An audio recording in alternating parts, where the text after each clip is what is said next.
ଏଇଟା ଆମ ଝିଅର ଫୁଲ ବଗିଚା। ଛୋଟ ଗେଣ୍ଡୁ ଚାଷ କରିଛି ସେ। ଏଥିରେ କିନ୍ତୁ କାହାକୁ ହାତ ମରେଇ ଦଉନି। ଏଠି 144 ଧାରା ଲାଗୁ ହେଇଛି। ମୋର ଯେତେବେଳେ କିନ୍ତୁ ଫୁଲ ଦରକାର ମୁଁ ଆସିକି ମାଉସୀ କହିକି ଯୋଡିଏ ଯୋଡିଏ ଲୁଚେଇକି ନେଇଯାଉଛି। ବହୁତ ସୁନ୍ଦର ଅଛି। ରାମ ନବମୀ ଦିନ ତମେ ଯେମିତି ହେଲେ ଏଠୁ ମୁଁ ଫୁଲ ନବାଟା ନେବି। ପଇଡ ଆସିଥିଲା ଘରକୁ, ଏମିତି କାଟିକି ଆଣିଲେ ସିନା ହୁଅନ୍ତା, ଏମିତି ଗୋଟେ ନେଇ ଆସିଲେ ମତେ କେତେ ଅସୁବିଧା ହଉଛି ଜାଣିପାରୁଛନ୍ତି ନା ନାଇଁ? କାଟିବାକୁ ଯନ୍ତ୍ର ବି ନାହିଁ କାଟିବା ପାଇଁ। ଏମାନେ ସବୁ ଯାଇଥିଲେ ଦ୍ୱିତୀୟ ଅଯୋଧ୍ୟା ରାମ ମନ୍ଦିର, ସେଠି ବି ନବାନ ପାରାୟଣ ଚାଲିଛି। ସେଠୁ ଭୋଗ ନେଇ ଆସିଛନ୍ତି ଫେଣି। ବାପା ଶୁଣୁ ଶୁଣୁ କହିଲେ ଗୋଟେ ଫେଣି ଆଣେ ମୁଁ ଖାଇ। ମୁଁ କହିଲି ପା ଡାଇବେଟିସ୍ ହେଇଛି। କହିଲେ ତୁ ଆଣେ, ମୁଁ ଟାବଲେଟ ଆଉ ଗୋଟେ ଅଧିକା ଖାଇଦେବି। ମୁଁ ଗୋଟେ ଫେଣିଟେ ନେଇକି ଦେଲି, ବାପା ତାପରେ ଖାଇଲେ। ସବୁବେଳେ ଦେହଟାକୁ କେତେବେଳେ ବାପା ଜଗୁନାହାନ୍ତି। ମିଠା ଦେଖିଲା ନା କହିବେ ଆଣେ ଖାଇଦେବି ଗୋଟେ।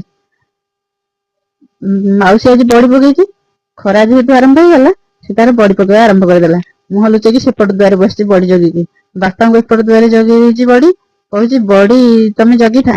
ବାପା କହୁଛନ୍ତି ଏଠୁ ଅଧା ମୋର। ସେ ନା ଅଧା କାହିଁକି, ସବୁ ଜାଗା ରଖ। ଏଠି ଖରା ହେଇଛି, ଗୋଟେ କାନ୍ଥ ଉପରେ ଥୋଇଛି, ଗୋଟେ ଦୁଆରେ ଥୋଇଛି। ଆମର ଗାଁ ଟା ନା, ଆମର ଏମିତି ଶୁଖାଯାଏ ବଡି। ଜୟ ଜଗନ୍ନାଥ। ଭିଡିଓ କେମିତି ଲାଗିଲା ନିଶ୍ଚୟ କହିବେ।